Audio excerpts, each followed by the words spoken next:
ng tulong ka sa aking inilay sa iyo ng sinabi. Huwag kang kakain niya ko, sumpari ang lupa dahil sa iyo, kakain ka sa kanya, sa pamamagitan ng iyong pagpapagal sa lahat ng mga araw ng iyong buhay. Sa pawis ng iyong mukha ay kakain ka ng tinapay, hanggang sa ikaw ay makinig sa lupa, sapagkat siyang kakimuha, sapagkat ikaw ay nanabok at saan ka uli. Kapatid na anak, ang tungkulin naman ng babae itinakasaan, ang itinuro naman ni Apostol Pablo, doon sa kanyang ugat sa mga taga-Efeso ang tinakasaan. Ganyan ay humibig naman ang bawat isa sa inyo sa kanyang sariling asawa, gaya ng sa kanyang sarili, at ang babae ay umagay sa kanyang asawa.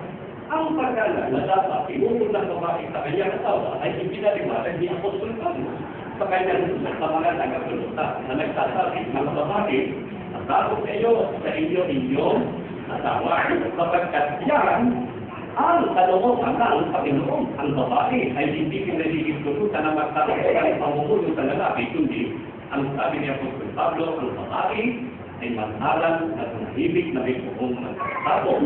Ngunit hindi pinahilip ko na ang babae ay magturo, di magkaroon ng pamumulo sa lalaki, kundi tumanibig. Itinahayag ni Apostol Pablo na ang babae, kapatid na Joy, ay dapat maging kulian sa lahat ng bagay upang